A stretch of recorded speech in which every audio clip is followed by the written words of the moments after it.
about the beginnings of beauty and I mean the beginnings of the theoretical approaches and the beginnings of philosophical approaches in general. We're now going to talk about very specific period in the history, and that is the late the 19th century and the beginning of the 20th century. So we're not going to talk about ancient history now. And in this regard, I want to focus on, I want you also to take out of this, I want you you can, of course, if you want, elaborate or just have a wider reading later. But I think the main, let's say the main focus on the lecture would be the establishment or the beginning of the modern era, and how the ornament was kind of like abandoned, or what was the position, and when was the point that ornament, that beauty was thought that is something different, I mean different than the previous epoch, and how ornament was somehow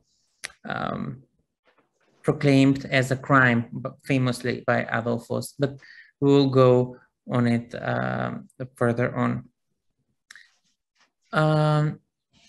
So we're going to start the presentation. I mean, we're starting with Owen Jones, who is one of the most influential tastemakers of the Victorian era. He's an architect who was pioneering the studies on color therapy, color theory, and geometry and form that still inspire some designers, I guess, as of today. So trained as an architect and design theorist, his greatest projects was perhaps the superintendent of the works for the Great Exhibition that took place in 1851. So that was at the middle of the 19th century. And in this regard, celebration of the power and the potential of the new industrial technologies and the modern design.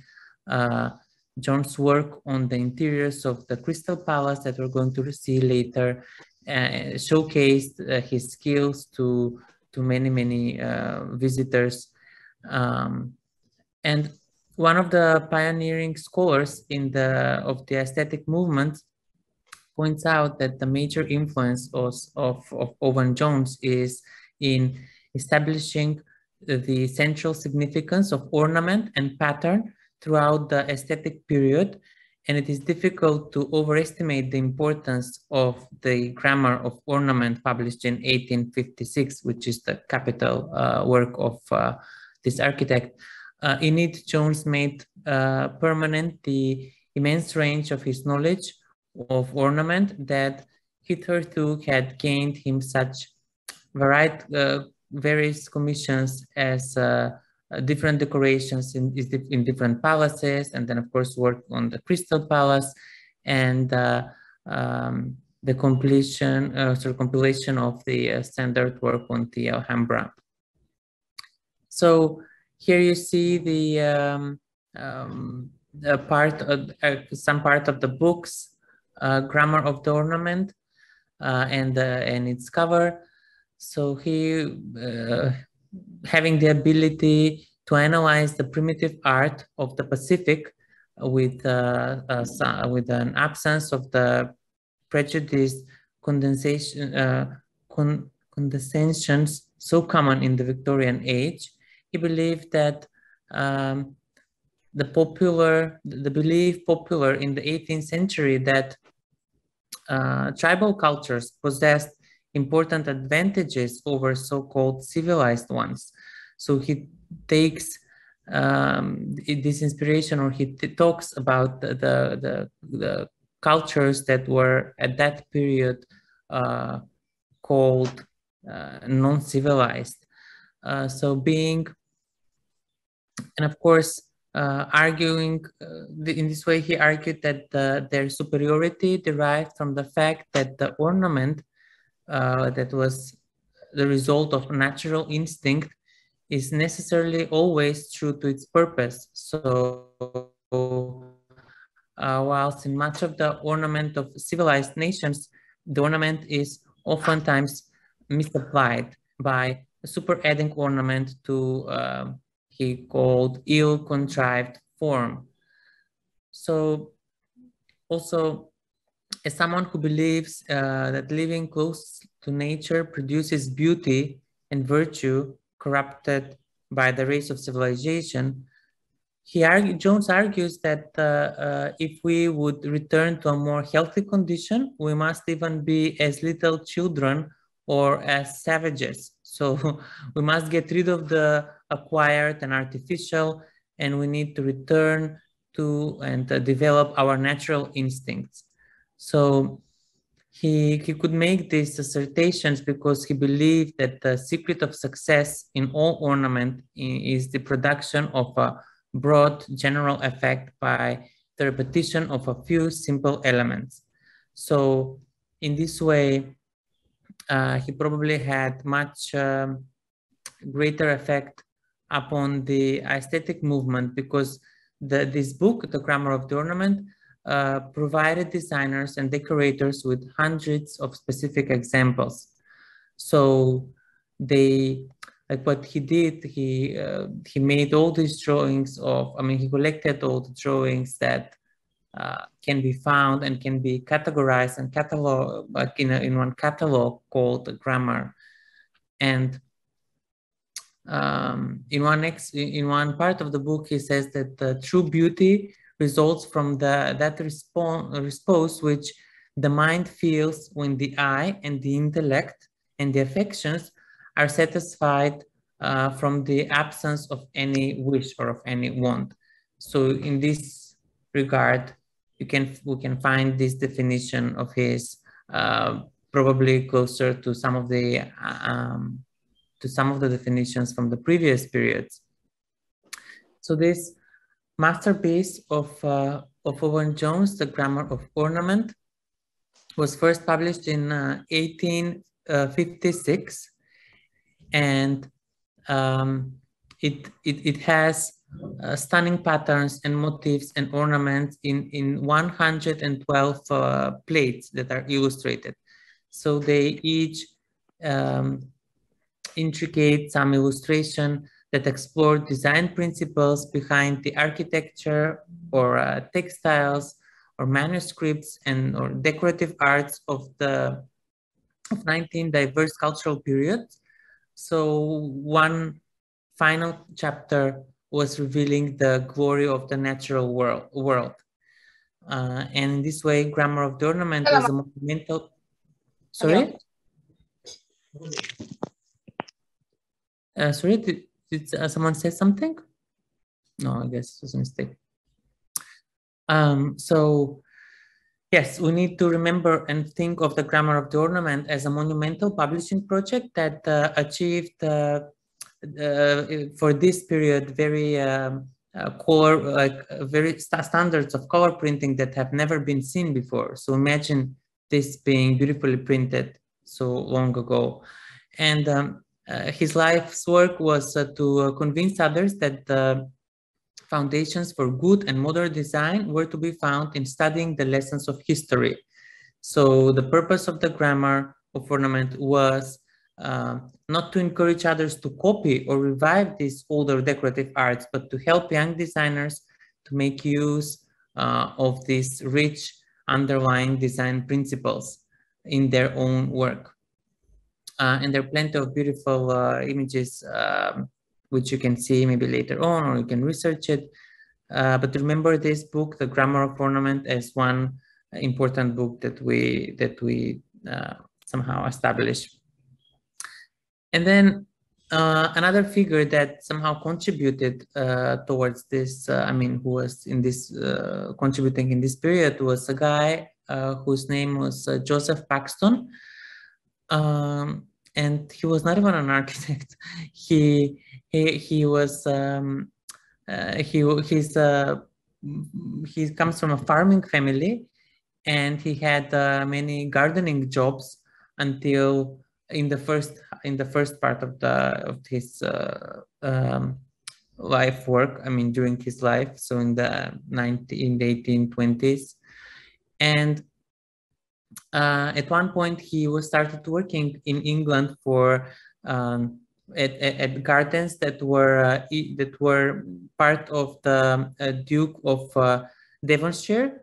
So because the Duke was impressed by his abilities and how he maintained the gardens, they hired him to move to the large country house at Chatsworth. So in this moving in this location, he started designing gardens and fountains, and he also built a conservatory and a lily house. And he was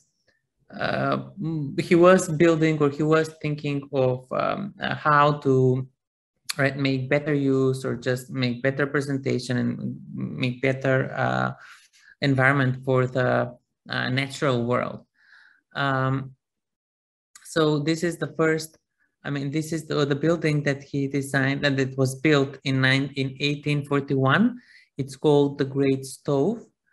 And it's a building that was very long for this period. I mean, in the sense that it was 84-meter long and 37 meters wide, 19 meters high, and the interior was, and it was all covered with glass.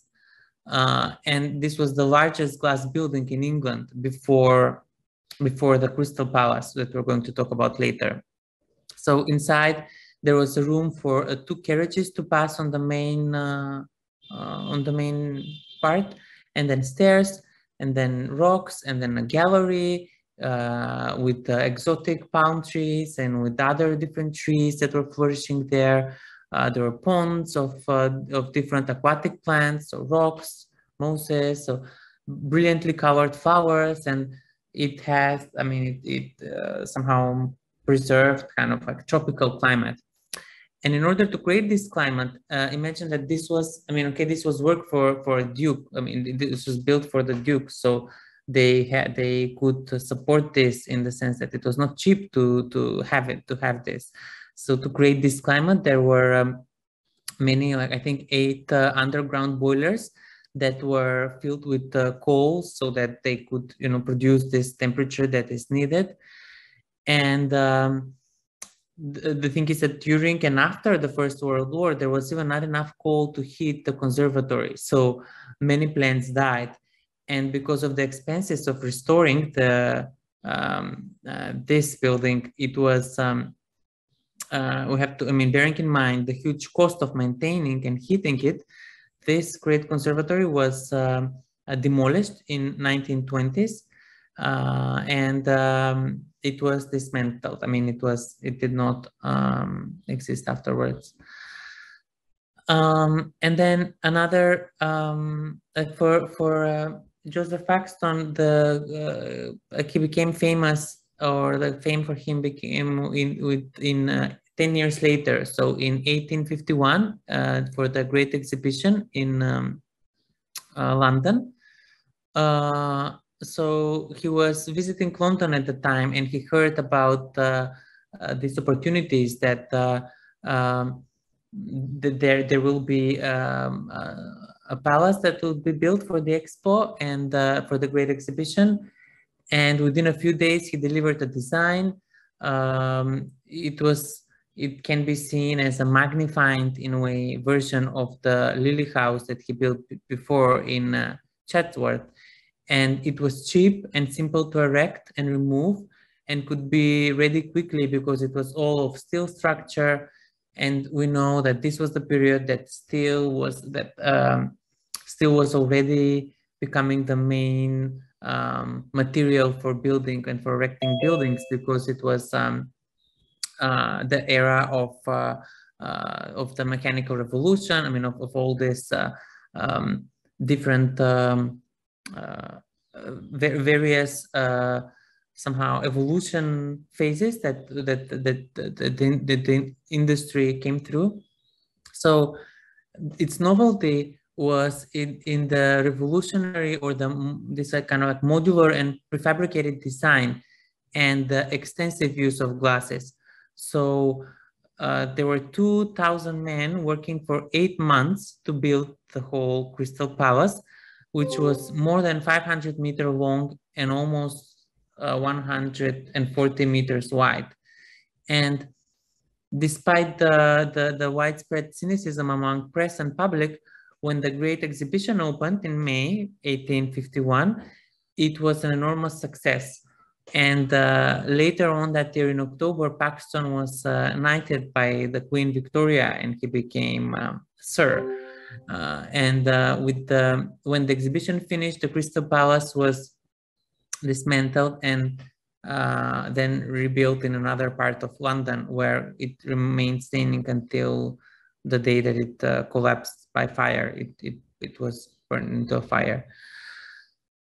So this kind of introduction of the sheet glasses method was made possible the production of a large sheet of cheap but strong glass, and its use in the Crystal Palace created a structure with the greatest area of glass ever seen in a building.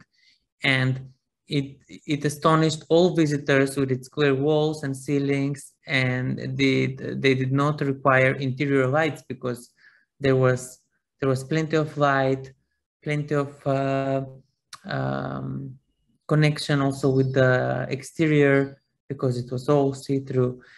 And in terms of the geometry, it was a classical example of the concept of somehow form that follows a manufacturer's limitation.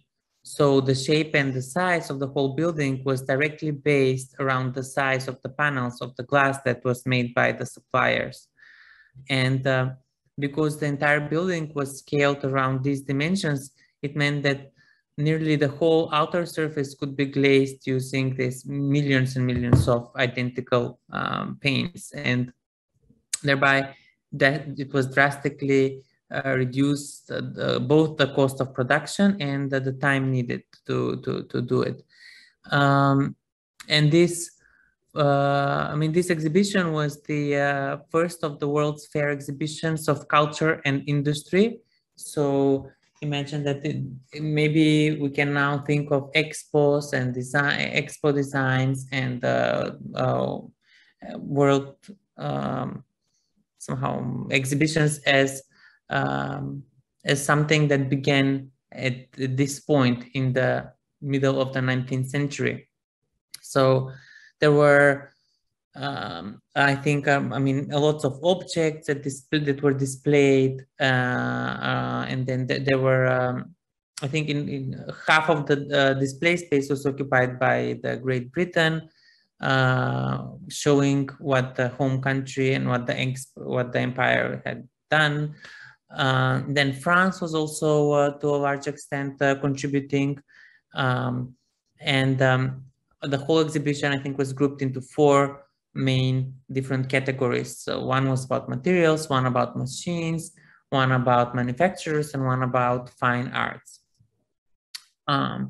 So it was Great Britain and France, the 2 somehow main biggest exhibitors here. And during this time, or maybe a bit, not during this time, but what this might have inspired, or how this connects also with France, is that in 1889, when the French government was organizing the International Exposition, they were also celebrating the 100th century, so 100 years, 1 century of the French Revolution that we also mentioned in the previous discussions. There was a competition for designing a suitable monument for this event, for this International Exposition. And there were more than 100 proposals that were submitted. And the winning one was the proposal by the engineer Gustav Eiffel. And when it was completed, the Eiffel Tower served as the entrance gateway to the exposition. So an engineer by training, Gustav Eiffel was actually founded and developed a company that was specializing in metal structural work, and the Eiffel Tower was the biggest achievement, the crowning achievement of this company. And he devoted then the later part of his life he devoted to experimental approach. So it was constructed in 2 years, a bit more than 2 years, and it was really a technical and architectural achievement for this era, like a utopia being achieved, or a symbol of the technological progress. And at the end of the 19th century, it was a demonstration of French engineering, so a defining moment of the industrial era, as a French symbol in the world as well, and the showcase of Paris. Today, I think it welcomes many millions visitors, making it the most visited monument that that we all know. And of course, it shows. I mean, it is a remarkable piece of the city that creates the silhouette of Paris, and is something that we all associate with Paris.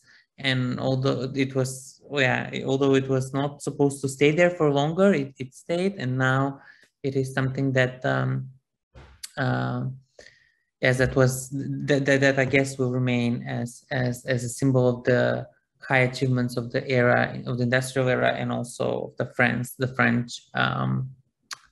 somehow the French nationalism in a way.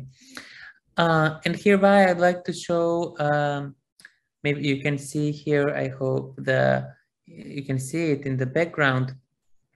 And this is a sketch done by Le Corbusier. So he was in the 1930s. He completed an apartment that was commissioned. It was a commission for. It was obviously located in Paris, and it was for a client named Charles de Bistigui. And the apartment is, by most accounts, one of the most paradoxical works of Le Corbusier. It reflects definitely many of the well-known concerns with light and circulation, for example, and some of its elements are of a decorative and surreal character. So there are aspects that are made more noticeable in the context of the taste of the commissioner of Charles de Bistigui. So he was an avid collector of surrealist art with a penchant for both exaggerated imagery and overstuffed furniture. Yet there are particular spaces within the apartment which are decidedly surreal, and which cannot be called this without necessarily invoking the influence of this owner. So one such space is the elevated roof garden. So here you can see which we can see in the sketch. It is kind of a strange exterior room that is that is home to a fireplace, and with its own mantelpiece, and the living room furniture and the mirror. So it is this garden that is a mystifying place that insists on a surrealist experience instead of presenting a surrealist pastiche. And it has, here you can see the fireplace, the furniture, and it has these walls that block, of course, the view, except a few landmarks like the Eiffel Tower and like the Arc de Triomphe, and then the ceiling, or I mean, because there's no ceiling, the sky becomes a ceiling of this room. It's quite an imaginative and very, I mean, quite an interesting project, I think, now in relation to Paris. To conclude this, or just to go beyond now, the next person that we somehow that forms that should be mentioned and we should know of is Viollet-le-Duc, or Eugène Viollet-le-Duc, who was a French architect. He's maybe less known for his independent designs because they're few in numbers and they're mostly, I mean, he was working mostly on restorations. But he was born in Paris, comes from a very well-educated and well-connected family. Yet he had a rebellious and unconventional temperament, and having decided on a career as an architect, he refused to attend a school for beautiful arts. And instead, joining the architectural office, he wanted to learn from direct experience, and he took a number of trips, of course, all the way around France to study monuments from the French Middle Ages, along with the Romanesque and Gothic art. So for him, restoration was not simply a means of fastidiously preserving and unchanging an icon, but it was a means for appreciating how traces of the old can interact with the new, and how a structure could adapt to the modern world rather than simply just tolerate it. And in his opinion, one of the most ornamental architectural styles, that is the Gothic, was what he termed as a logical and structural system. So he was thinking about this period as like light skeletal forms that bear the weight of this ever-growing vaults and the rich tracery that decorates them supposedly reflects their rational construction. So he never understood, or he thought of the ornamentation as part of the construction, because during this period it was indeed incorporated within it. And this could explain the dynamics behind his own designs for ornamentation, appearing as if they themselves are serving some structural role to some extent.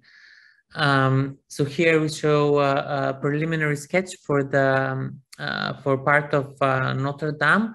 It was a 25-year-long restoration project, and one of his practical application. I mean, one of the projects where he practically applicated his theories. And this like Art Nouveau depiction of twisting marine life could not be further from the rationalism that Leduc himself espoused. So there is much to be learned from a mind in which structural rationalism and ornamentation were two sides of the same coin. So they were not different currencies. And as an active theorist and historical researcher throughout his career, he produced a mass of notes and drawings illustrating his architectural ideas as well as his practice. And his two greatest works upon which his reputation rests were the encyclopedic books called Recent Dictionary of French Architecture from the 11th to the 16th century, and Recent Dictionary of the French Bank from the Carlovigans, I think, to the Renaissance. And these are 16 volumes, so two treasuries to contain this wealth of exact structural data and extensive design analysis, which provided the necessary intellectual impetus for the French Gothic revival movement. And maybe there is another very important book is the Conversations on Architecture, that was translated into English as Discourses on Architecture. And it served to systematize his architectural theories and contain details of the construction of iron frames, iron skeletal frames, And this had a huge impact on American architecture, most notably on the Chicago School of Architecture around this period in the from 1880s until 1910s. And in Europe, several of his iron designs went to influence the Art Nouveau style, and probably would have been noted by Gustav Eiffel himself, the designer of the Eiffel Tower. And yeah, we're going to talk about the neck. We're going to see different things as well from this era, from this period. So here I start with one excerpt from the lectures on architecture from the first volume. He was saying, this is part of the lecture 10, which is architecture in the 19th century, importance of the method. Our public buildings appear to be bodies destitute of a soul and the relics of a lost civilization, a language that is incomprehensible even to those who use it. Is it then to be wondered as if the public remain cold and indifferent in presence of works void of ideas, too often destitute of reason, and which have no other claim to distinction but their cost? And he wonders, is the 19th century destined to close without possessing an architecture of its own? And will this age, which is so fertile in discoveries and which displays an energetic vitality, transmit to posterity only imitations or hybrid works without character, and which it is impossible to class? Is this sterility one of the inevitable consequences of our social conditions? So I guess he was wondering, and he was questioning somehow what is the definition, or what defines the 19th century architecture? What is the how can this architect create a style of it? And of course, there are many different styles that are overlapping. I just to illustrate, I guess this also relates to the question: does the architecture result from the influence of the teaching of the art exercised by whether it be young or old, they acquire such a power in the midst of vital elements? And why then would the 19, why, I guess the question is why then was not the 19th century its architecture with the everywhere, with the cities expanding, and there was only a point here and there to a true and practical application of the considerable means that were at the disposal at this time. What is very important to notice is that during this period, the cities in Europe grew tremendously. So they grew maybe 10 times. Not only in Europe. So London became 10 times bigger in short amount of time, in short period. Paris as well, Chicago as well in the States. So this kind of the Western world, influenced by the industrialization, just really went wild in the sense of having many citizens and creating, cities becoming bigger and bigger. So I illustrate here, I show here the art school designed by Charles Renier Mackintosh as his masterwork. It's a school, it's the Glasgow School of Art that was designed at the end of the 19th century, and building it took place also in one part of the 20th century, so the first decade. So it was a period when indeed, thinking about all these ideas and what's going on around, the school itself has this innovative design of the section of the building, which is kind of like a heralding. It's heralding the birth of a new style in the 20th century European architecture. So one of the importance of this is that, I mean, one main importance is also the usage or the arts and crafts movements and how everything was beautifully designed and arted and crafted. So apart from the Industrial Revolution, there was also this arts and crafts territory, let's say, or willing to still produce things in a crafted way. I mean, using hand tools as well.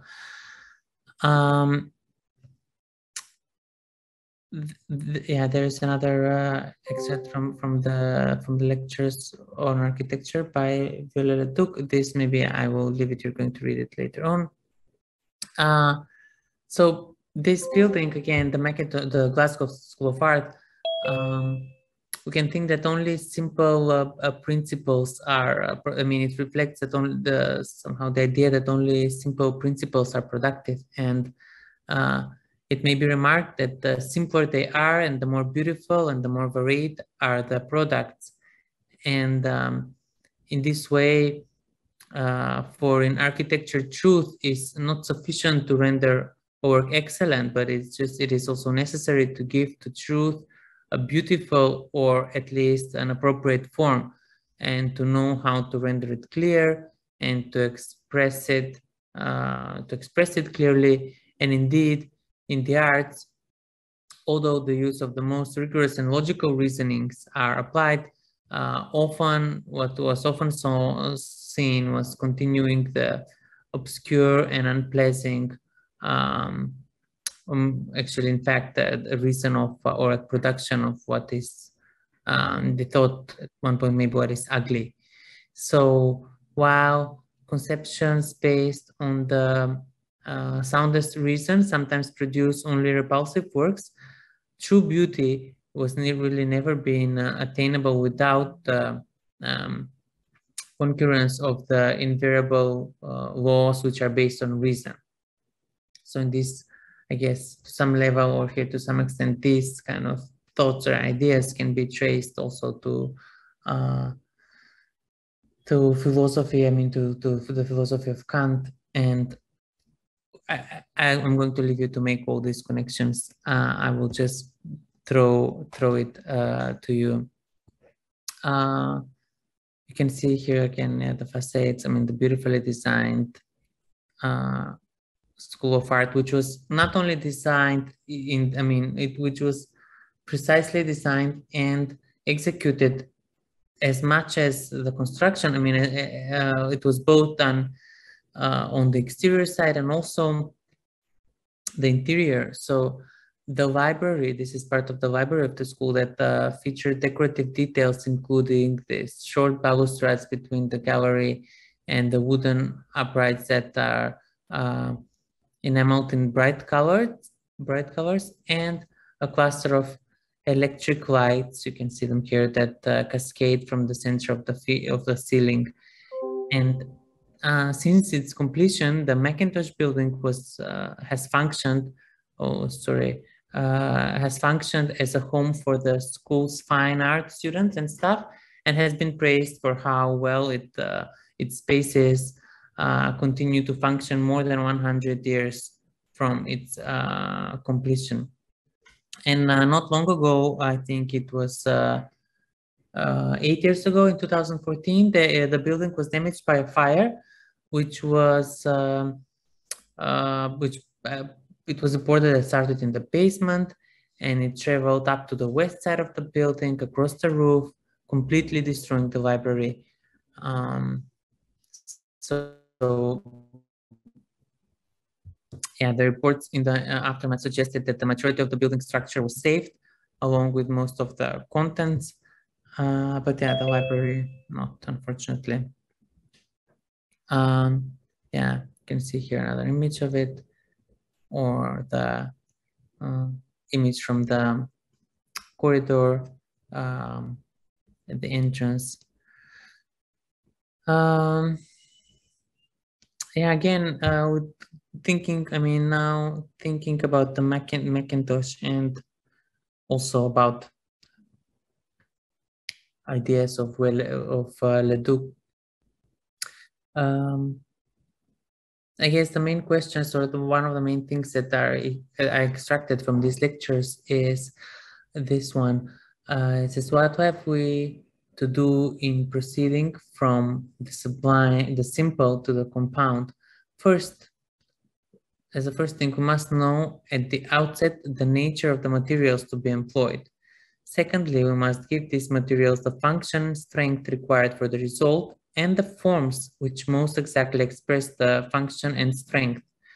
Thirdly, we must adopt the principle of unity and harmony in this expression.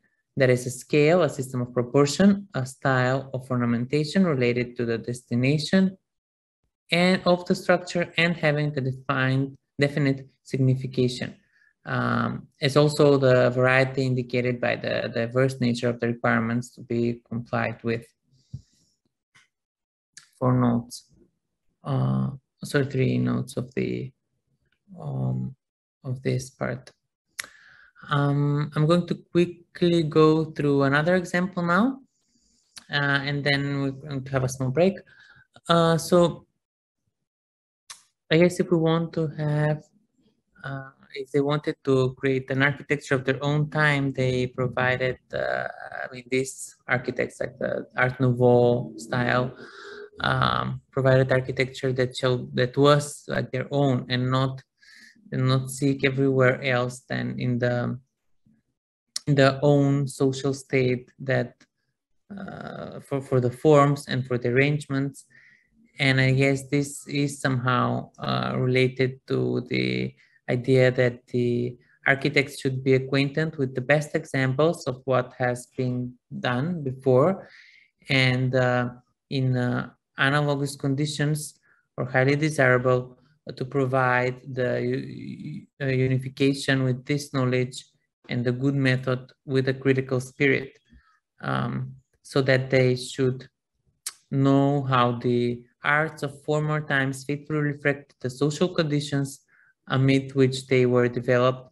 That is also very, that's much desirable and was desirable, and provided that this knowledge does not lead to an imitation of forms that are often foreign.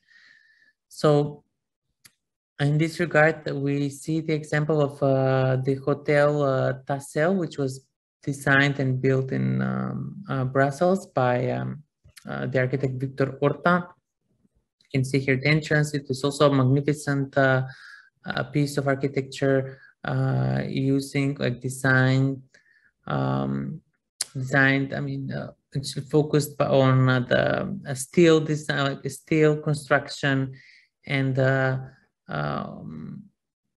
all the possibilities that this way of building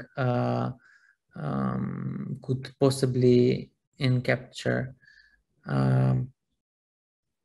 So, as a representative of this Art Nouveau movement, or another very important movement, or very important, I guess, building from this era is the Secession building in Vienna, designed by Joseph Maria Olbrich, that somehow for this period showed a new freedom for art. And I could think of, imagining yourself, let's say, walking down the street in Vienna and coming across the Secession building. It's quite odd, and its oddness would likely stop you because it certainly looks like nothing else around it. No school, no church, no government building. It has gleaming white walls, There's no windows, there's a lack of windows. There's some gilded inscriptions and strange floating sphere of golden glyphs that looks like a temple maybe, but that is built by some mythic people who long ago disappeared. So this building somehow perfectly expressed the aim of the group for whom it was built. So this was the group of the Vienna Secession. So we're talking about the same period, so the same, the ending of the 19th century, beginning of the 20th century. For the Vienna Secession group, I mean, the aim was to set themselves apart and to shock and to put forward a new form of beauty, or something that at once was profoundly modern and was both very modern and old as the human nature. So the secession, it's a term that means to break away. It was formed in 1897 when a number of members within the Association of Austrian Artists departed in frustration. And these artists, architects, and designers had grown tired of the 19th century ideals and beliefs such as historicism, so the constant reference to the past in art, the positivism that was focused on what can be rationally or scientifically proven, and realism, which was a focus on art that creates an illusion of reality, and the commercialism of art, which is the idea that artists were working strictly for profit rather than a more noble calling. So the secession referred to the union of Austrian fine artists. Painter Gustav Klimt was nominated as president, and original members also included Joseph Hoffmann and the designer Moser, nonetheless.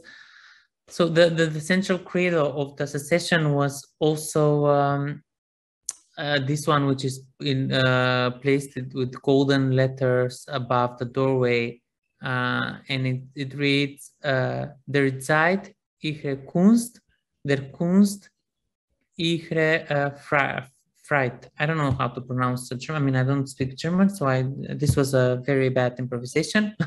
But basically what this means, or basically the saying means, to each age it's art, and to art it's freedom. So this was, you know, in a way, with this somehow relaying cry, the group made clear that it was the task of artists of each new generation to find their own language and to find their own subjects to express the moment in which they lived, rather than to constantly recycle the past. So throughout the 19th century, architects like Charles Garnier had created historicist buildings which drew upon both classical and Baroque styles. But the member of secession saw this as inherently dishonest.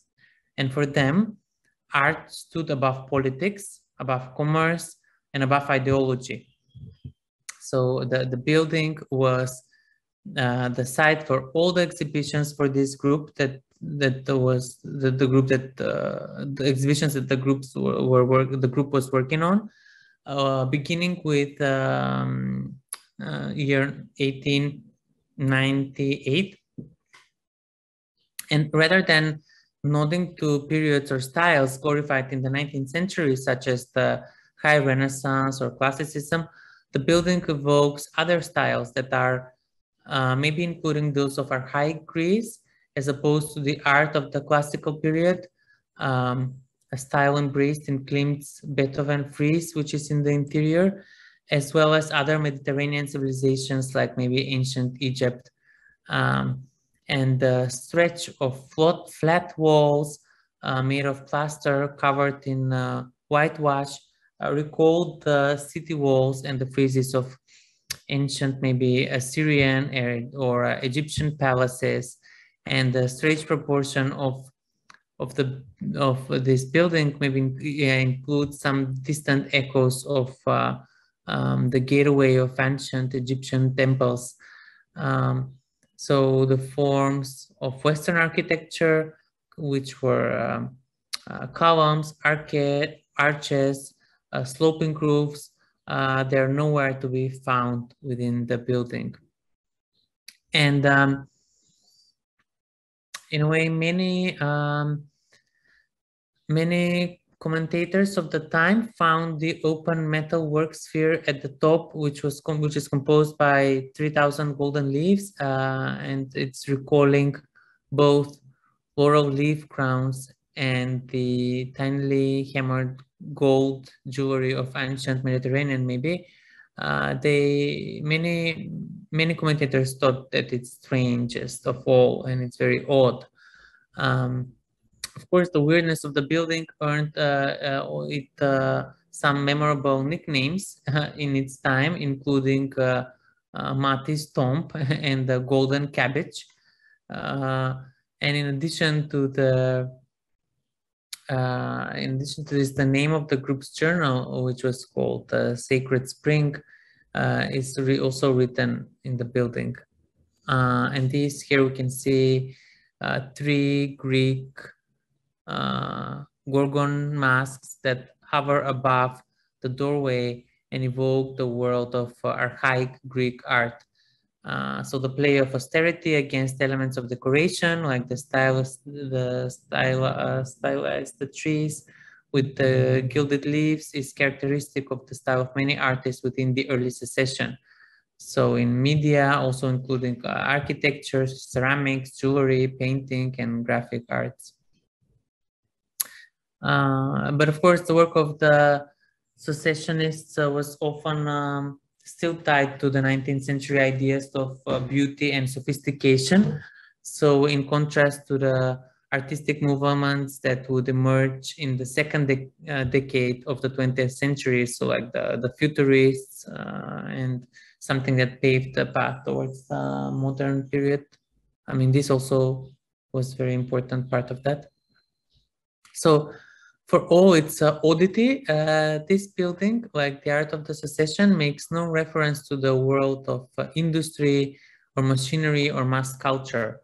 So like Art Nouveau and symbolism to which it is connected, it is deeply escapist at its heart. So both the Secession building and its exhibitions were under the control of the Nazi cultural officers. So after the annexation of Austria into the Third Reich, and in February, and in 1954, in February, Allied bomb landed, shattering the glass dome and destroying large parts of the structure. So the current buildings, the photos that we saw previously, is larger reconstruction. And despite the secessionists' fervent desire for art to maintain its freedom, their works, like all art, can never be detached entirely from the larger currents of the history, I guess. And yeah, just to have small, like also to have, do you recognize this building? Can anyone tell me what is this building? Someone? I can show you another image. Anyone? Yes, exactly. It is in Barcelona. It's exactly, it's a building with a building called Casa Mila, designed by, or Raperdadora, I think in Spanish, designed by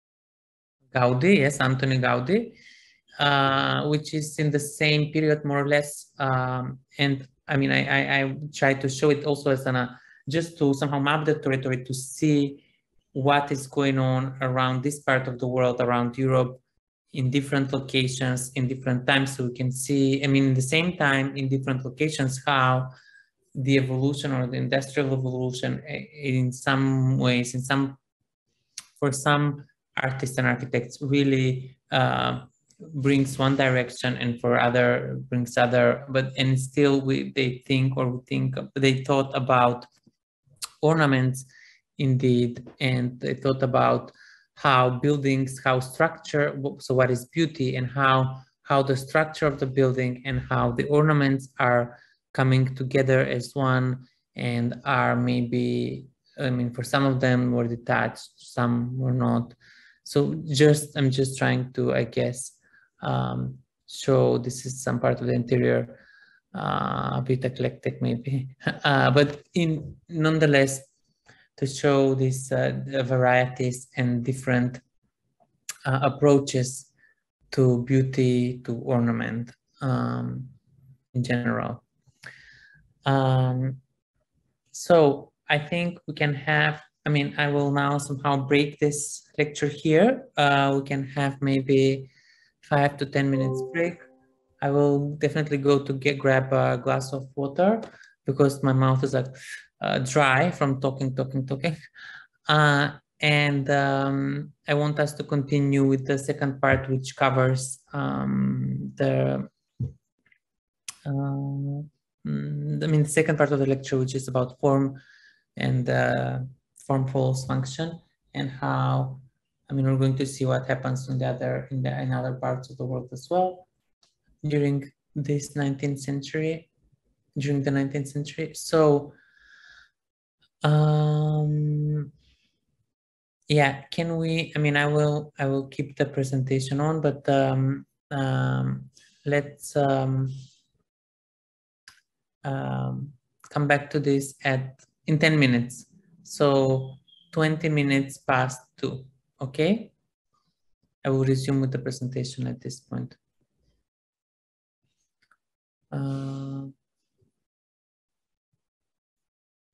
Okay, I will just go and grab water and I'll be here in no time.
Like one of the founders or one of them persons is Sullivan.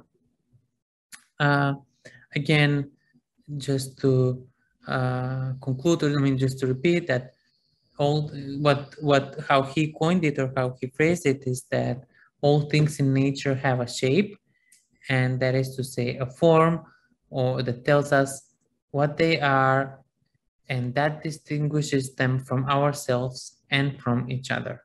So it's a form and what they are, and the natural, I mean, the connection with nature. And then this is how it looked like a few years ago, this exact same building. However, the Frank Lloyd Wright, who was a student somehow of Sullivan, never rejected his idea, and he suggested that Sullivan didn't go far enough intellectually and spiritually. So form follows function is mere dogma until we realize that the higher truth is that the form and function are one. This was what somehow Frank Lloyd Wright later added. Another building that was designed by Lou Sullivan and Adler was this one called, which is probably one among the first skyscrapers built in the world. It is the Wainwright building, regarded as an influential prototype of a modern office architectural. So an iconic showcase for Sullivan's philosophy and design principles. The three-part architectural form is similar to another building which was built in Buffalo, but also maybe relates pardon sorry reflects or relates also to the previous example that we saw. So it's the three-part, the beginning, like the lower ground, the like largely like the large part of the building, where the offices are, and then the top. So these are these three layers, let's say, which the building somehow aesthetically exemplifies the theories of the Sullivan's tall buildings with this tripartite composition of the base, the shaft, and the attic, which is based on the structure of the classical column. So this is that's the structure, how the classical columns were constructed, right? So the skyscraper must be tall, and the force and power of altitude must be in it. The glory and the pride of exaltation must be in it, and it must be every inch a proud and soaring thing, rising in sheer exaltation, that from bottom to top it is a unit without a single descending line. This was like a quote from Sullivan. So this building, named after the local financier who needed office space to manage the association, had the intention of opening up the corner of the building to the street. The first floor was dedicated to street level shops, and the second to be easily accessible public offices. And the higher floors were the offices floor. So these here are the offices, and at the top there are the water tanks and the machinery of the building. So they were, yeah, you can see here maybe better in color the ornamentation and the carvings that are characteristic of Sullivan. So the most prominent being the frieze that that rests below the cornice, the surface around the door of the main entrance, which here we cannot really see, and Sullivan describes the symbolism of his architecture as one of a simple geometric and structural forms and organic ornamentation, which is a juxtaposition of objective tectonic and subjective organic influences. So its construction system is based on a steel frame that is clad in masonry. And this is credited for being the first successful utilization of steel frame construction. And this brown sandstone is the facing for the two first floors. And the following 7 stories are continuous brick piers. So ornate reliefs are carved in terracotta panels, decorating each floor. You can see them here in some parts. And the 10th story is a frieze of winding leaves, scrolls that frame circular. You can see here the circular windows and the leaves, like with the motifs from the nature. So this is, I mean, one of their main achievements. And now again, jumping back from going from Europe to the States, and now from States to Europe again, we encountered maybe one of the most prominent architects of the modern era, and basically the guy who would break the tie with the ornaments. And we are going to talk about him now. So he's Adolf Voss. Have you heard, do you know Adolf Voss? Have you heard of him? Have you maybe had any knowledge about it before? Someone? Anyone? Who can name one building by Adolf Voss if you have encountered some throughout your studies? No? The Muller House, yes. We're going to see the Muller House. You've studied it in history classes, or in what relation? In history class, okay. Okay, so we're going to repeat this a bit now. So it's a bit of a repetition for you, but it is important for our course just to find the connection with the ornaments here. Okay, so probably then you know that Adolphus became maybe more famous for his ideas and writings than the buildings. He believed that reason should determine the way we build, and he opposed the decorative Art Nouveau movement that we talked about previously, as it was known in Europe, the Jugendstil. So his notions about design influenced the 20th century modern architecture and its variation. He was I mean, somehow he became impressed by the efficiency of American architecture and came to admire the work of Louis Sullivan. So there is the connection there. And Louis Sullivan is being very famous for constituting the Chicago School, and his influential essay that suggested that form follows function. Later on, however, he wrote about the application of ornamentation on the new architecture of the day, and I quote, "I take it as self-evident that a building quite devoid of ornament may convey a noble and dignified sentiment by virtue of mass and proportion." And this is how Sullivan begins his essay called Ornament in Architecture. He then made the modest proposal to refrain entirely from the use of ornament for a period of years and concentrate acutely upon the production of buildings well formed and comely in the nude. And the idea of organic naturalness with a concentration on architectural mass and volume influenced not only Frank Lloyd Wright, but also the young architect from Vienna, that is Adolf Loos.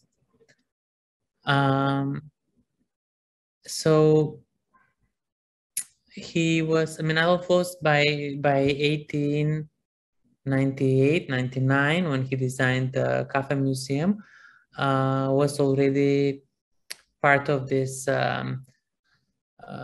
scene in Vienna, so becoming friends with free thinkers such as the philosopher Ludwig Wittgenstein, or the expressionist composer Schoenberg, or the satirist Karl Kraus.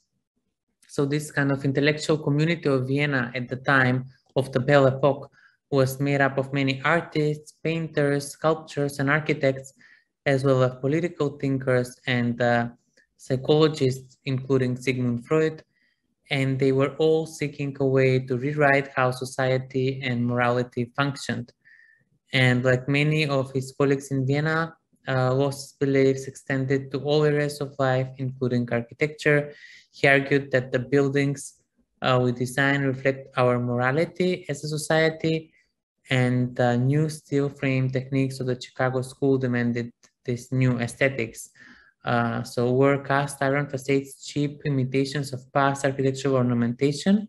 And Loss believed that what hung on that framework should be as modern as the framework itself. And so imagine this also taking place in Vienna in the same period when next to Adolf Loss, there is also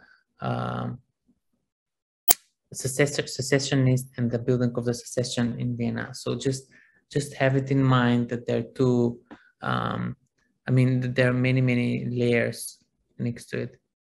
The Cafe Museum, which is one of, I guess, one of the few projects that is only about interior. So he didn't design the building. Adolphus only designed the interior of the museum. It is a traditional Venice coffee and meeting place for most of the Venetian artists.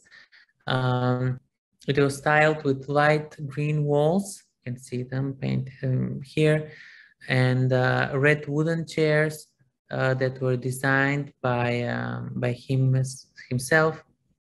The furnishings of the cafe were influenced by the simple and sober style, which was expressed with these bent wood chairs made by Tonnet. And in view of this, Ludwig Hevesi has created a nickname which was for the Cafe Museum, and that was Cafe Nihilism. So even because also the front is held in a very simple style, you remember the front, so there is nothing really particularly here except these golden letters and the cover. So that's it. In 1930s, the Cafe Museum was redesigned, but nonetheless, again, the original interior was again restored in 2003. So this is what you see on the photos here. And yeah, having just the opinion that an architect had to focus on the functional aspects and not on the artistic ones, he really concentrated on a very plain design, which was for this time revolutionary for Vienna. Then we can talk a bit about Goldman and Salage building, which was regarded as one of the most important structures built in this modern style. It marks the rejection of the historicism as well as the ornaments that were used by the secession. Franz Joseph, who was the Emperor of Austria, was outraged at this point. He would directly, he would directly across the Platz from the Imperial Palace, an architect like Adolf Loss, who was just starting his career, was building this kind of like modern monstrosity, and the year is 1909, so it's the beginning of 20th century. So you can imagine a bit crazy for him. And more than 7 centuries went into the creation of the Imperial Palace. So this kind of like Baroque style palace where the emperor had was a vast complex of highly ornamented architecture. So including 6 museums, a library, government buildings, imperial apartments, and then A few steps away is the Goldman and Sachs building, which is such a contrast and which became known as the Lost House. And this modern building of steel and concrete was a total rejection of the neighborhood palace. So as a heated debate would delay the completion of the building, the simple facade led to attacks against Adolf Loos. So he had to give in, and he promised to decorate several facade windows. And then the way how he decorated it, he just placed these flower pots in front of the windows, and that he called decoration. And of course, the appearance really shocked the citizens of Vienna. They even had, I mean, since their overall taste was still very much historically oriented, and because of the lack of the ornaments, people called the house they called it the house without eyebrows, which is a very famous thing. And there was these like great controversies. Yeah, people said that the Emperor Franz Joseph had not only avoided the house to the rest of his life, but he even did not use the exit on the square because he didn't want to see it. So this was the ugliest house ever. And you see how they made like this was printed in a newspaper. Like what did this guy design? Like something that is as ugly as opened on the pavement. I mean, despite the aesthetic functionalism, the building is not a simple functional building. I mean, especially not the materials. There is a sharp contrast between the marble-lined facade on the outside used on the ground floor and then the plaster facade, and then also this like expensive wood, I mean, beautifully done in the public space inside. And not talking about buildings only, we can say that Adolf Loos is best known for the essay called in 1908 called Ornament and Crime, or in German is Ornament und Verbrechen, whatever. So this another essays by Loos describe the suppression of decoration as necessary for modern culture to exist and evolve beyond past cultures. So for him, ornamentation, even body art like tattoos, is the best left for primitive people like the natives of Papua. And the modern man who tattoos himself is either a criminal or a degenerate, Loos wrote. There are prisons in which 80% of the inmates show tattoos, and the tattooed who are not in prison are latent criminals or degenerate aristocrats, what he said. And I'm not going to read other passages from the essay. I think it's a very beautiful essay. You should read it, and it's available online. I can send you the link if you cannot find it. But I just want to note that the same year that he published the essay on ornamentation, the French artist Henri Matisse issued a similar proclamation about the composition of a painting. So in his statement called Notes of a Painter, Matisse wrote that everything that is not useful in a painting is harmful. So decrying that architecture had become a graphic art, Loos argues that a well-made building cannot be honestly represented on paper, that plans do not appreciate the beauty of bare stone, and that only the architecture of monuments should be classified as art, other architecture. And everything that serves some practical purpose should be ejected from the realm of art. So Loos wrote that modern dress is that which draws least attention to itself, which is his legacy to modernism. And then we're showing here, I mean, just to also illustrate this to another example is the famous,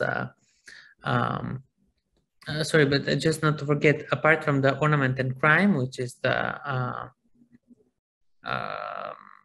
essay that somehow I found quite important and extremely extremely valid. I mean, it was. I mean, we built it up the previous part of the lecture just to arrive to this point, right? To somehow find the way. Like this was the point when ornament was strictly judged by one person, and then this made or like paved the way to modern architecture with no ornaments at all ever. I mean, in the beginning of the century with Le Corbusier, Mies van der Rohe, and all the other modernists that followed. So this is something very important that I want you to take out of this topic of the topic of beauty and ornament, and how, I mean, what was all built up. I mean, how it all built up to a position when this guy Adolfo says no, ornament is a crime.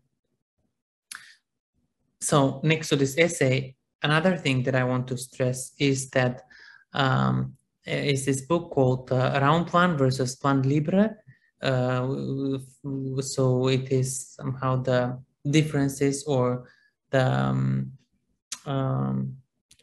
round plan, which was Adolf Loos's, what is his very famous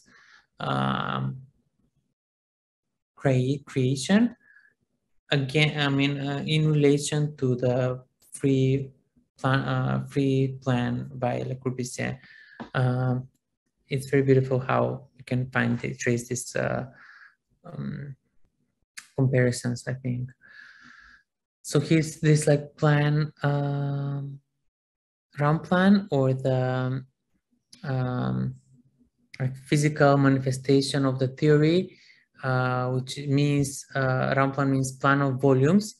It's a system of contiguous and merging spaces, and in the way that he designed the exteriors without ornamentations, but his interiors are very rich in functionality and volume, as I said also before.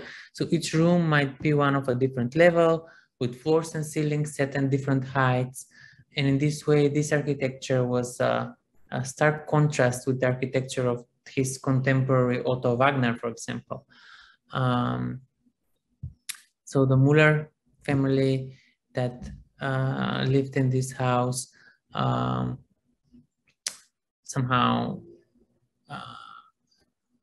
gave the possibility for Adolf Loos to embody his ideas of economy and functionality. And the exterior discussed in the essay was largely criticized.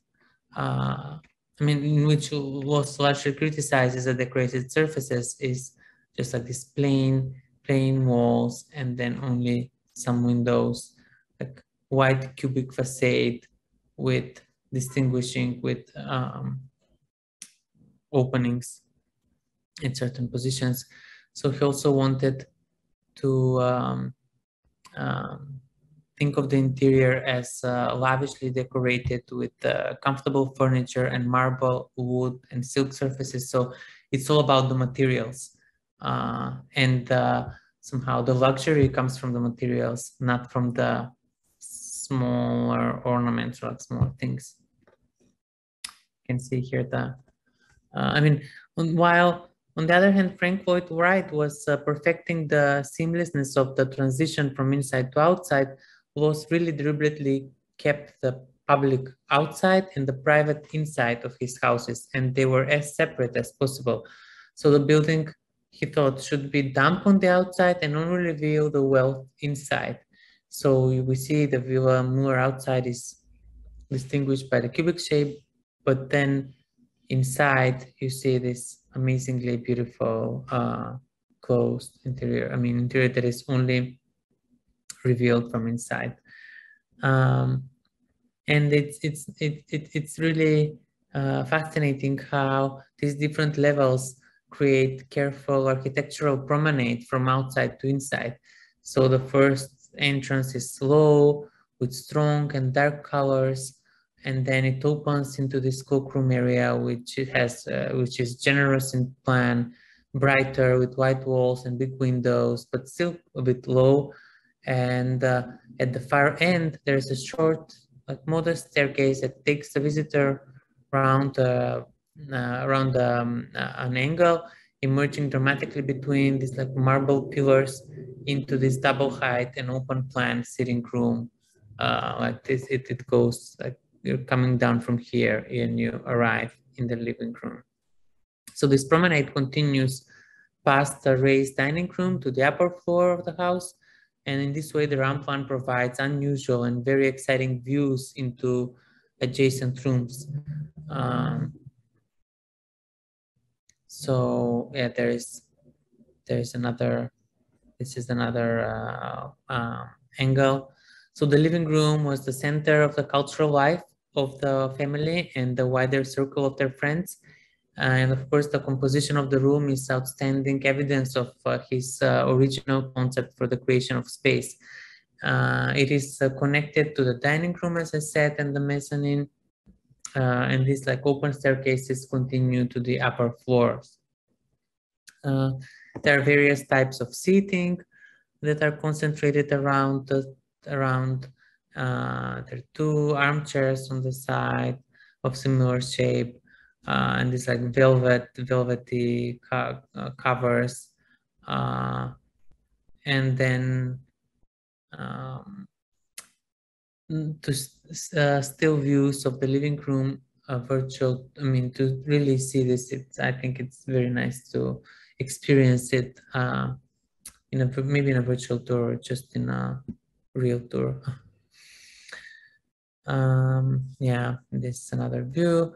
I mean, I think Furnace Lowe's didn't really had interest in the honest expression of structure.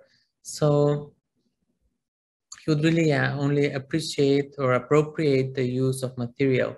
For him, architecture was like dressing, and like how one should be well dressed. And also, I mean, even he wrote a book called Why a Man Should Be Well Dressed.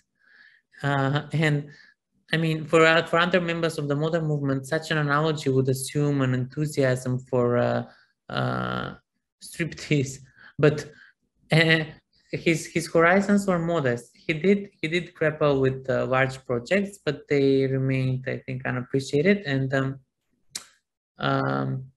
he took this position as later on as a chief architect of the housing department, and he became this kind of like interested in as much for what he was and what he wasn't, but of course still unconnected and still linked in with the process that it's his own way of creating things.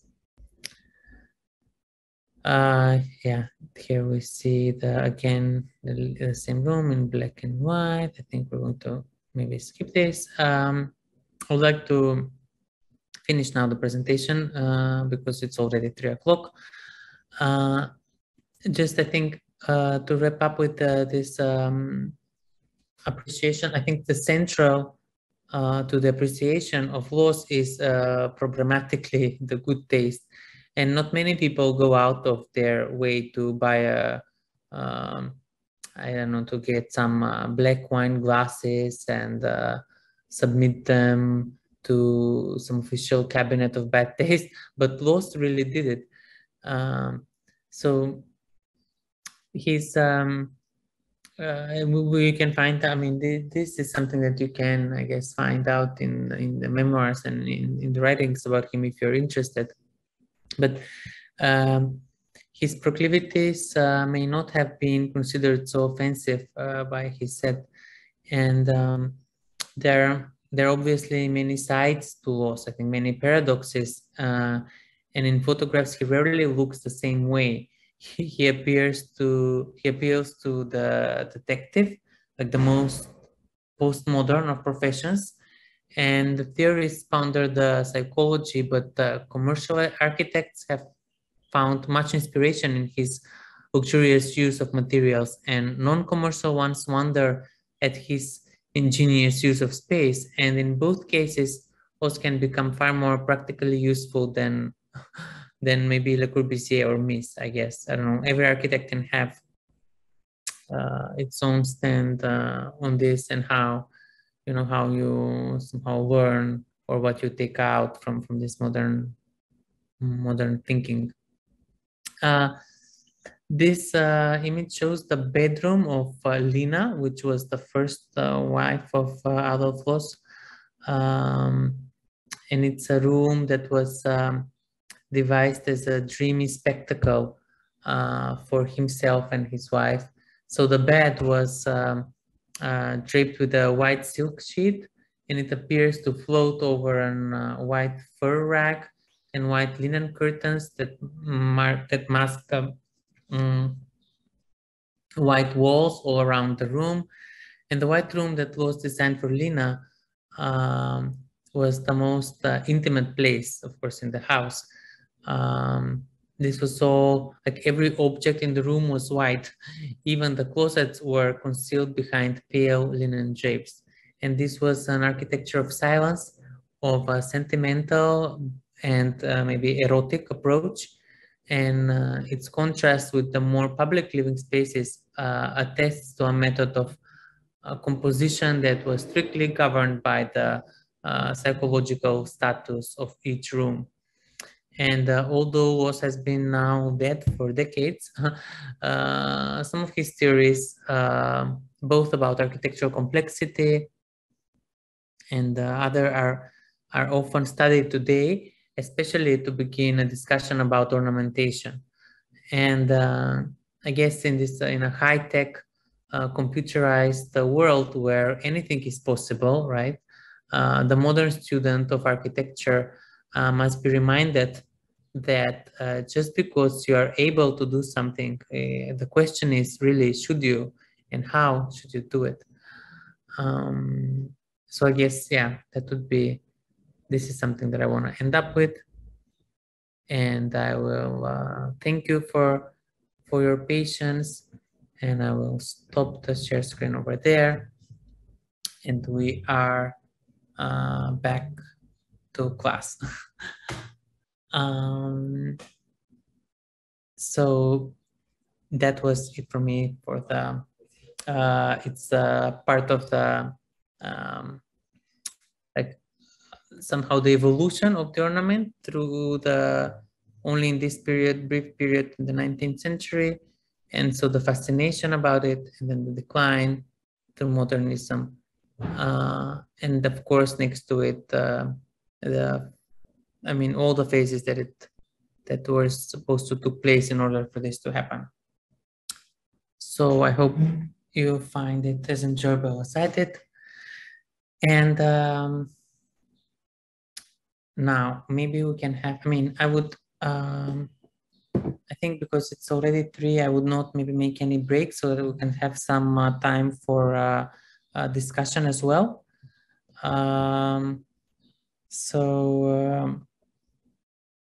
I can, I need to maybe, actually no, maybe I'll ask you to, whoever wants to start, whatever groups wants to start, because I can write down, I can, since I think I didn't open my,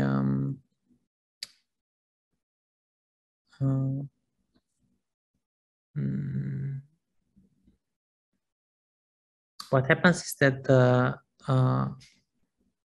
these shared folders can get so confusing at some point. So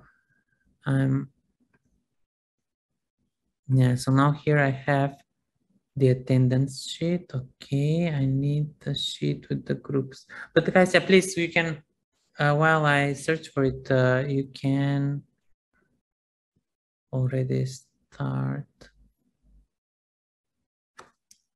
lectures presentation.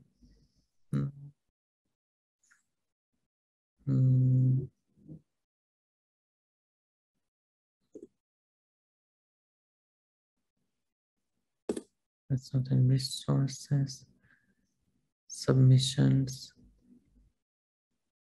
Okay. So,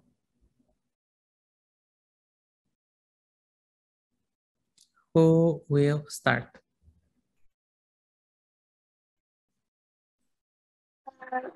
My group can start. Mm-hmm. Okay, Nina, so you are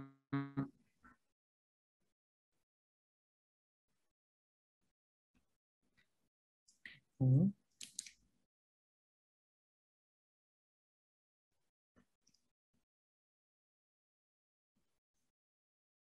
So we can just start now? Yes, you Okay. may. Well, I didn't make, I'm, okay, so it's 10 past 3, so yeah, you may go.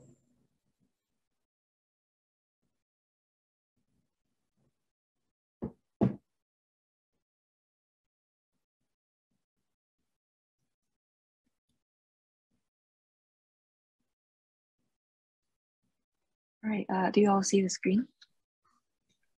Yes. Okay, yeah, so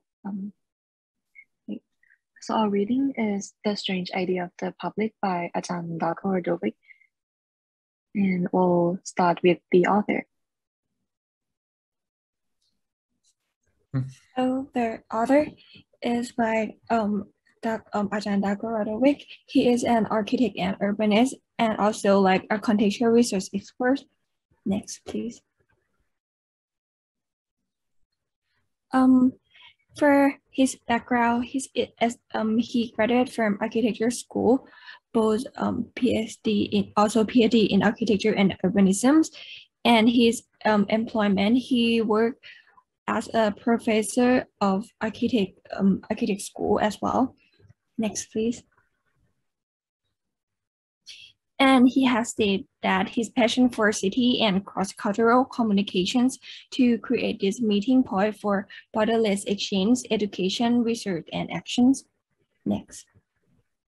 Moreover, he researches on the concept of urbanity and sustainable development, focuses on culturally and environmentally diverse contexts that explore difference and provides opportunities for encounter with the other. Next. For his idea and his famous work, this is example of his work, like small Tokyo equal urbanity, and most of his work often like express like about like the city scale or relate to urbanity. Next, please.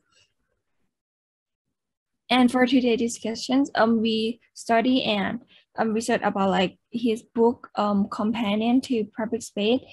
This book is bring together remarkable diverse collections of specifically commissions chapters that provide the most up-to-date and relevant intellectual dialogue, scholarship, and research on the subject public space. Next. So good urbanism, next please.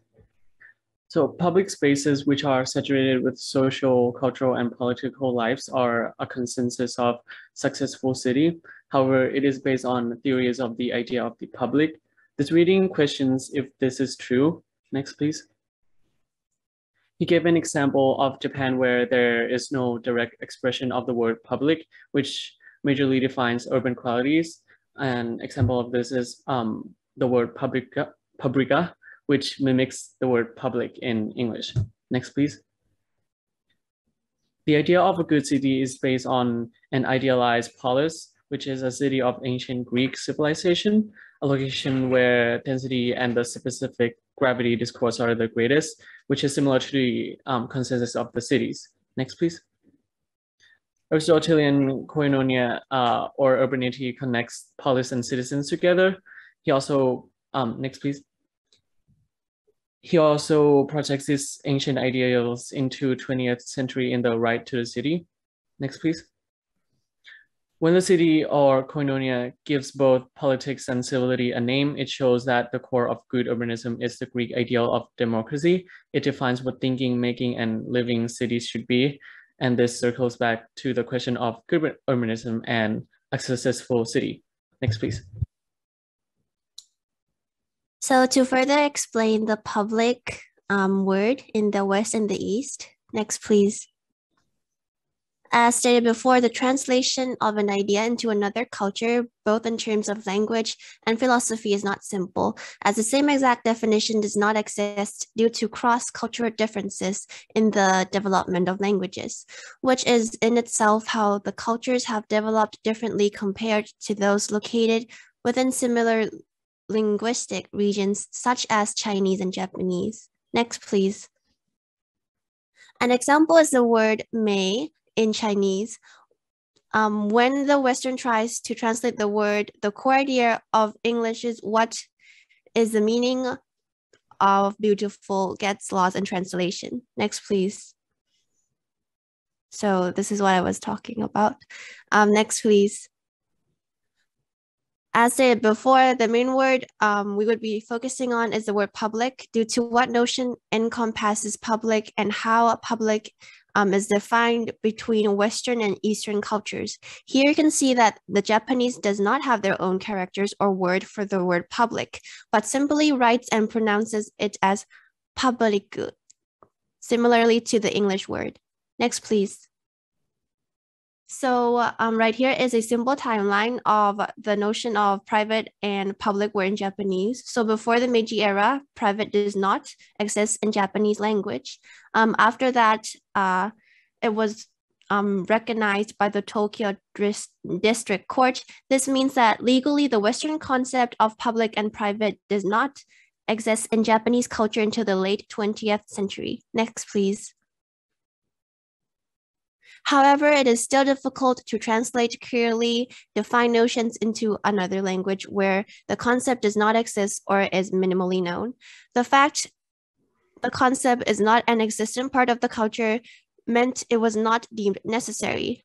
Since it was not deemed necessary, it might not be able to define similarly to how it is currently in Western cultures, which makes the concept lost in translation due to the linguistic differences stemming from cultural ideas that are not part of the culture.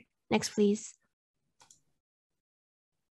So, untranslatability of language and culture. Next. This quote is from Typology and Translation, written by Trosberg, which talks about the difficulty in translating words in each culture. Next, please. In the reading, the authors state that cities are the complexity itself, composed of many things such as cultures, physical features. But looking in translation of languages, the complexity does not necessarily get reduced, but reframed. Next, please. This is an image of Japanese roji in Tokyo, which show the uniques of Japanese residential culture. Next, please. And that image is called lane in English. And basically how the language and culture relate together in translation is that the word lane, meaning linear or narrow spaces bordered by buildings. The two example words are the words that have the same meaning in English, which is lane. The first word is the roji in Japanese, and the second word is soy in Thai. Both of them have the same meaning. However, when looking at the cultural background, these two words are not the same and incomparable. Next, please. The governance and the urbanity. Next, please. If we look at the Japan's background, there are the transition of the reign of the shogun and to democracy. There are the urbanity development as well, as can be seen by the emerge of the public space such as like avenue or piazza. For example, those period that influence the past history influence the public urbanization right now. First reign is the Tokugawa period. There are the problem of the urbanization, which forced the country to close down. Which, however, the concept of the urbanity is in contrast with the closeness of the country. And next reign is Tokugawa Edo.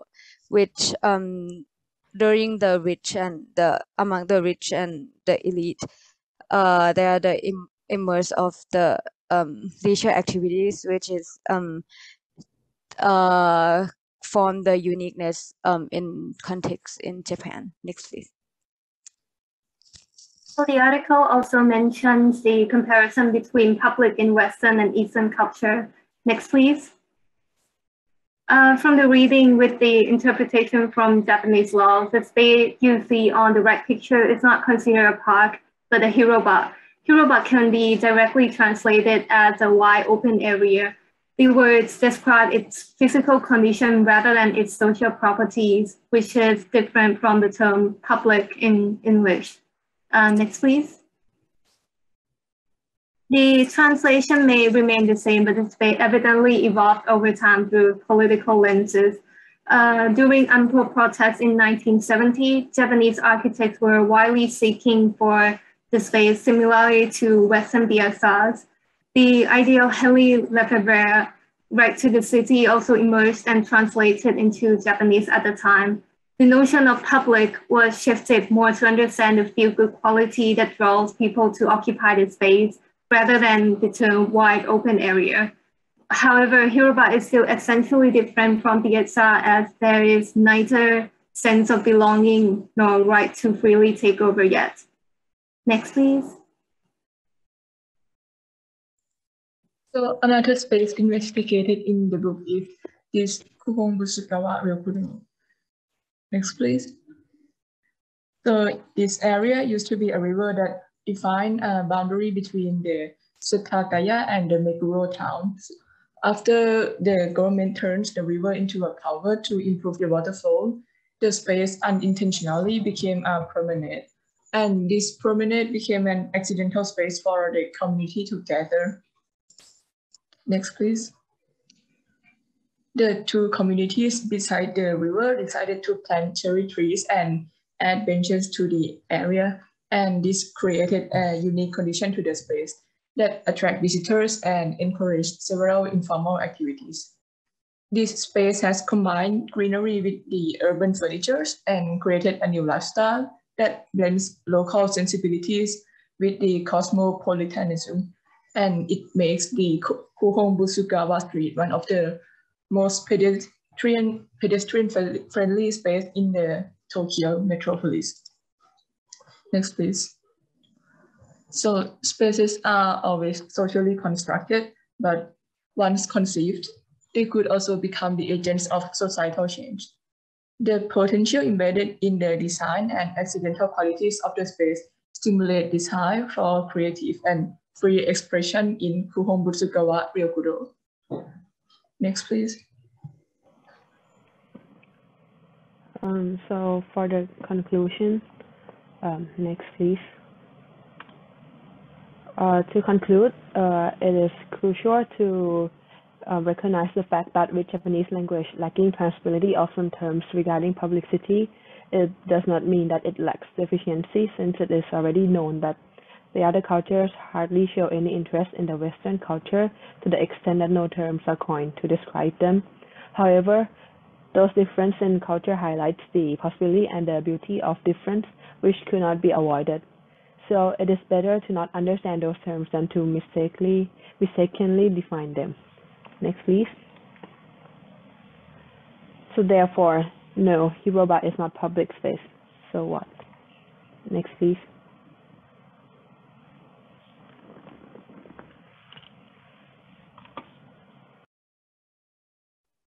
Right, okay, thank you everyone. So we'll now start the discussion part of the presentation. So from what we've learned from everyone about the public space and how the question it raises, and the translation of the word public space and the complications within the translation itself. This makes us think about a question that, does language get in the way of communicating your culture to other countries? And have you had a similar experience? So please feel free to share. One instance that we could think of maybe something like when we're trying to say a word in Thai that cannot be translated into English properly, um, how do you deal with that problem, and how what opportunities could you come up in like getting creative with the way you translate words or feelings to others that doesn't understand your culture?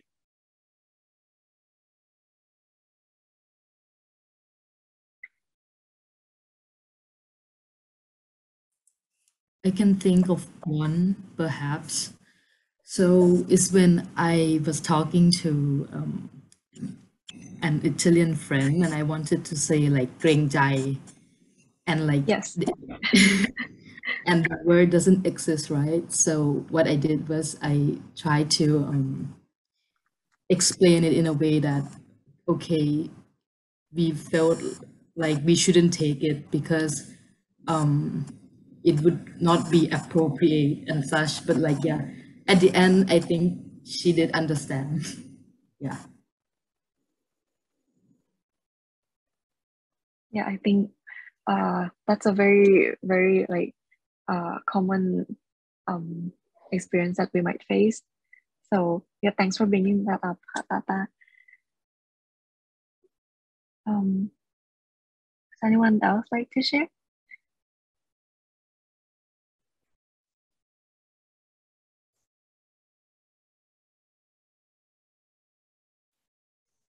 Before anyone else asking something, can I sharing their experience?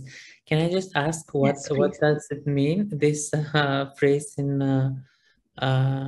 that Rasita just mentioned now? What is the meaning? So the word is เกรงใจ, right? It's like the feeling of not wanting something that is offered because um you're worried of taking it, like that you're gonna owe something to that person. Mm-hmm. Or it might come from a different cause, but usually I think that's the translation. I think it's a interesting term because in Thai, like the language has hierarchy, and usually the word เกรงใจ is used as a way to be humble. I think that's what interesting about it. Like in Thailand, there would be like leaving the last piece of the meal on the table. I'm not sure if you're familiar with this, but because like we eat together as like a shared meal, so we would like leave the last piece, and that would like call the เกรงใจ piece in a way that like you don't want to like take the last piece because that would seem sort of like selfish in some kind of way. Mm. So like I kind of like found an article this morning, like it's about the word เกรงใจ. So like it said that this term was coined in a book called like the Book of Human Emotions, and like it said that the author defined the word เกรงใจ as like the feeling of being reluctant to accept another offer of help because of the bother it would cause them. And then like at the end the author said that there's no word that could like directly translate from เกรงใจ into English, but like the closest meaning would be like gratitude. Yeah. Sorry, can you repeat that again? What would be the closest word? Gratitude. Mm-hmm. Okay.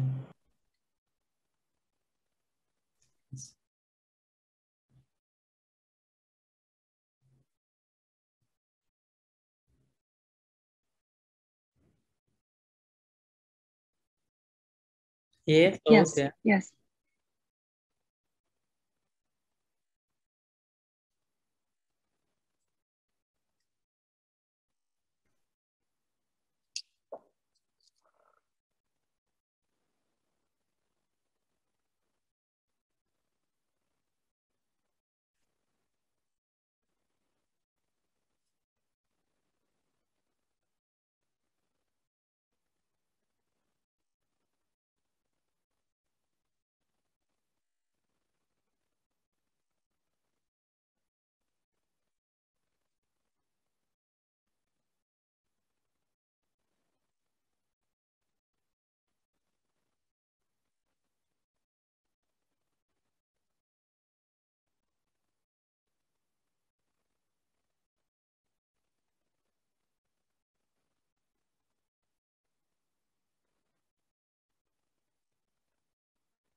Yes, thank you, Hyo. I just have a little question. Like when you say it's the same meaning, but it's different words, do you think do the words translate to the same meaning, or is it just like a fill-in word that like doesn't have any particular meaning?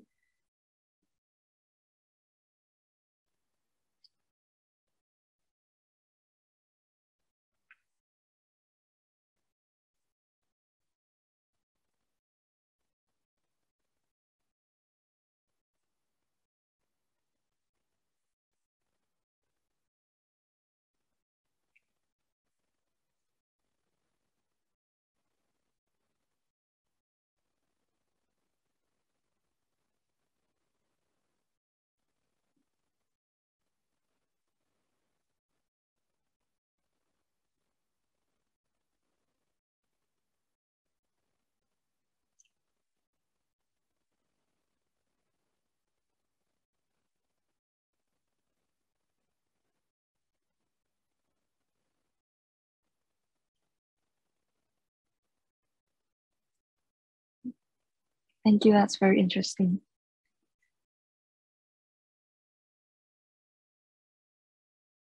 Yeah, so that kind of leads us to the second question.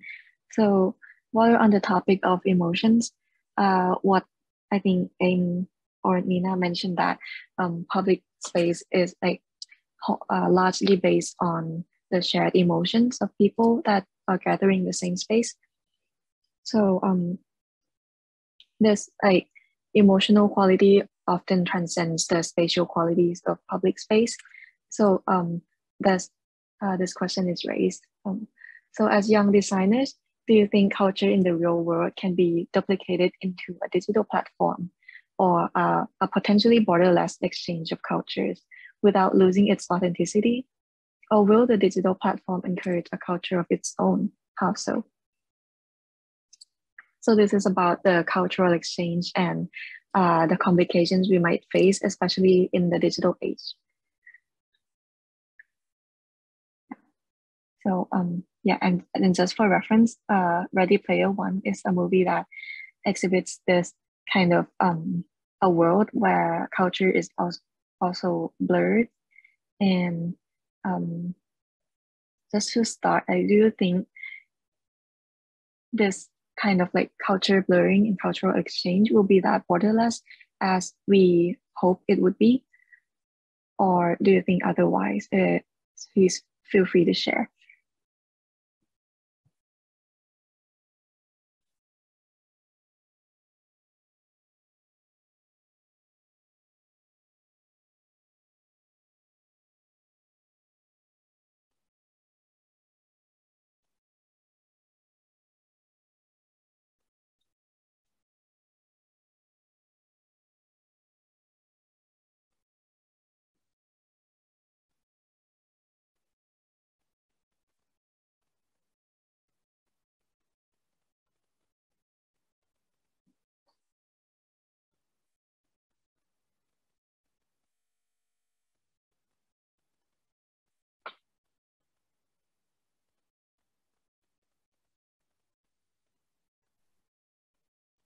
Who is gonna say something? Who's gonna ask something?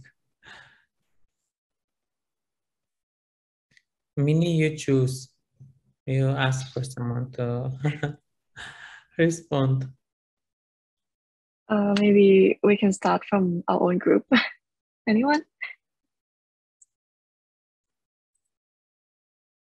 Hey, what do you imagine the world may look like? Yeah, just for instance.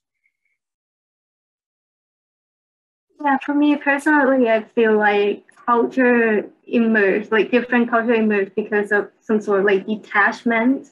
Like Asia, we have like similar cultures, but when like you go to like Western or Europe, it like it sort of transcends into like another one. And that would be interesting if like I don't know how early in the age or how early we're gonna move to like a completely like virtual platform. But that would be interesting that like if culture are all like as you mentioned like borderless, then maybe we wouldn't have as much this thing of a culture as we used to have. like it used to be like a culture shock when you go to another country and you have like you do something different.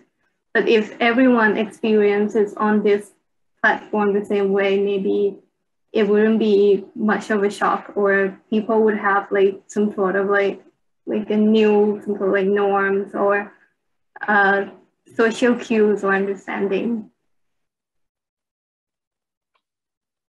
Yeah, I think that's totally understandable, like what you raised about detachment. I think it's really true when we see our culture up against another culture, it like kind of consolidates our culture as one and another as like their own. So that defines the word culture in our understanding. But when cultures kind of blur together, the culture that we used to know kind of fades away in a sense.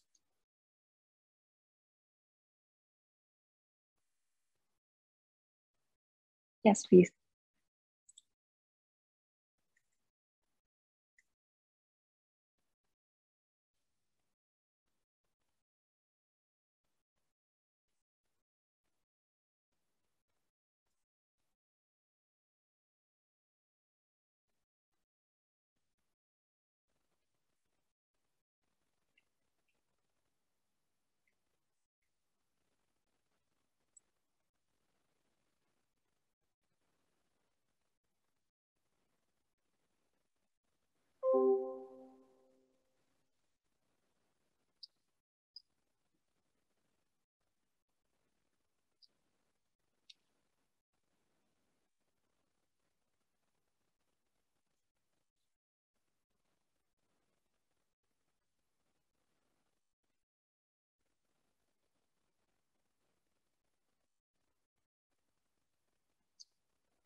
Right. I think that's also very interesting. I think that it's it's the same platform but different people, right, Pio? Is that what you said? Yeah. So maybe the people that are on the platform or using the platform are then categorized into different types of users instead of different users according to their country, maybe. So it's not a culture that is born from like a geographical location, but it's purely formed from the behavior of people that are using the platform.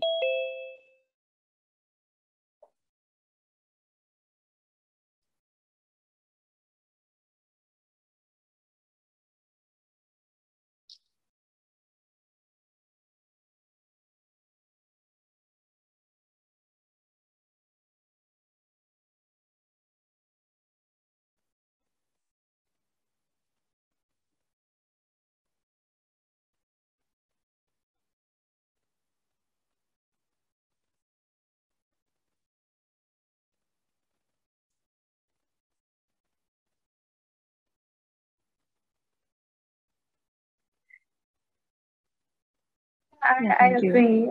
Yeah. I just yeah. I just was thinking about like how because right now like all the like UX and UI are all in English.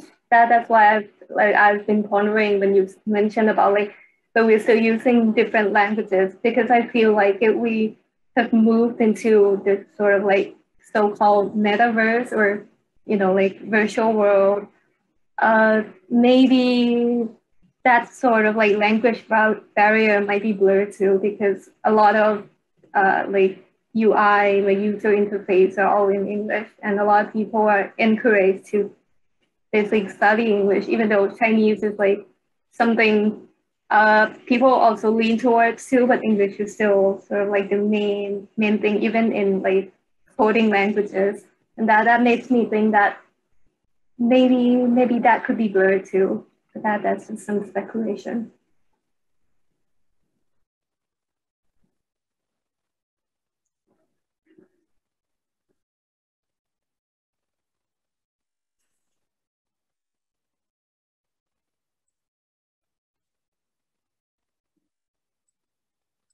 Oh, okay, yeah.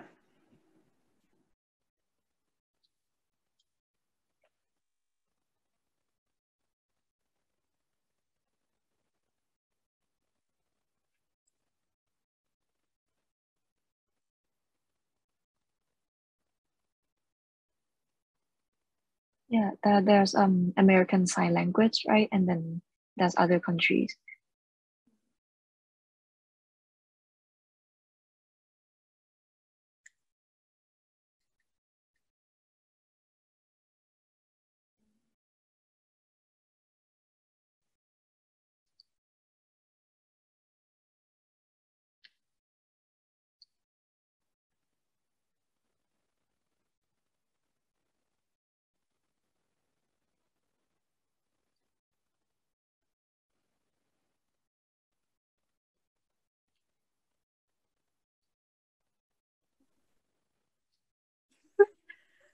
I think that should be a wrap for now. It's already 2:40. So thank you, Philo, so much for contributing. It's an interesting discussion. Yeah, thank you. Thank you ค่ะทุกคน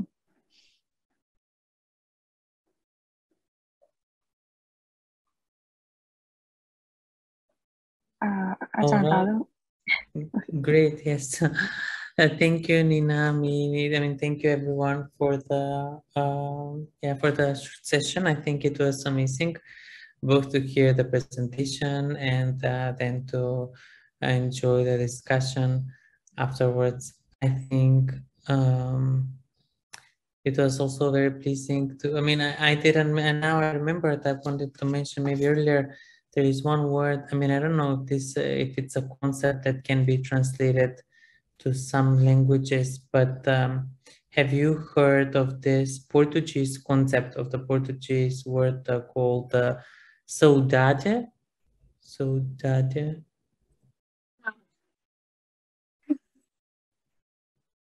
No one, and did anyone hear about it?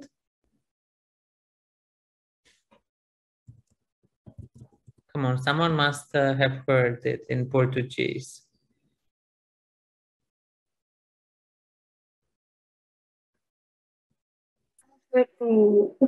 Like for this discussion, I've heard the German word that means like happy for like unfortunate things, like happy when others mean unfortunate things. Like I think that's a word I know, but I've never heard of that Portuguese word. I will just paste it here from the dictionary, and yeah, we can read it. It's basically it has to do with a deep emotional state of melancholic longing for a person or a thing that is absent, but it is not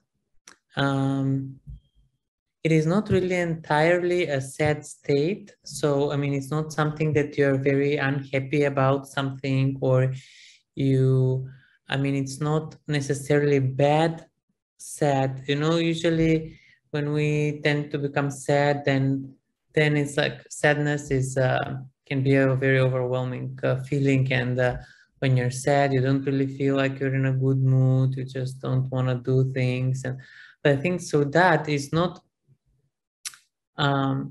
like that. It doesn't have any somehow heavy sadness. It has maybe some heavy melancholics, or it doesn't even need to be melancholic, but it's just some longing for a person or a thing that is not there, or that maybe you don't even know. Sometimes you can have a saudade and then you don't know what it is for, I think.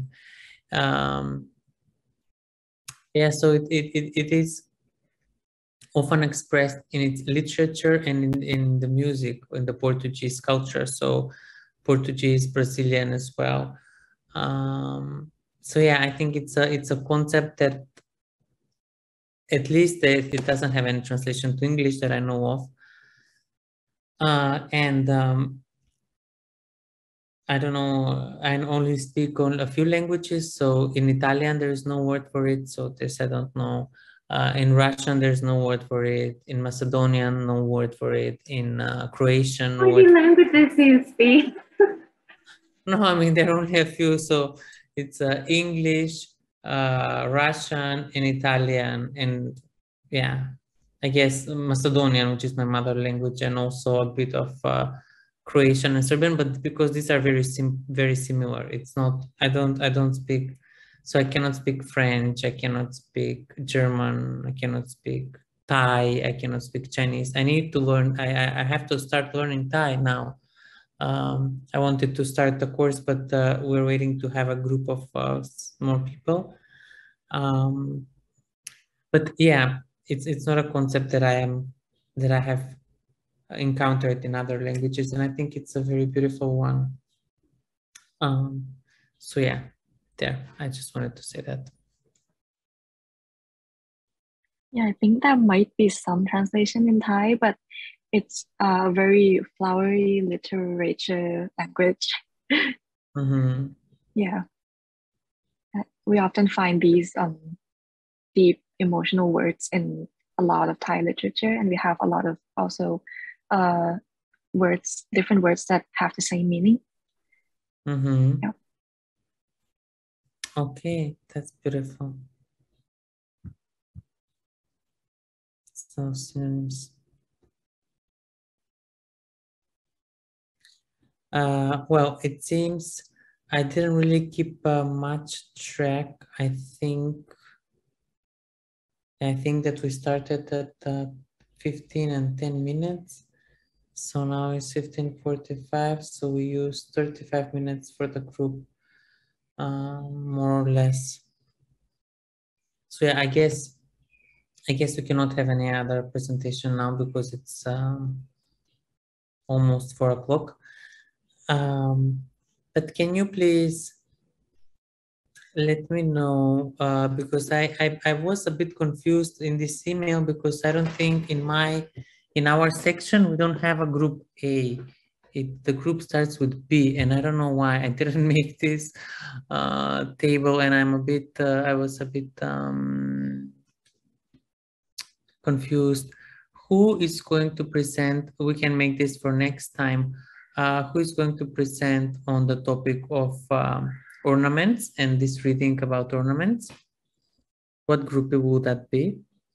I mean, did anyone already work on this presentation?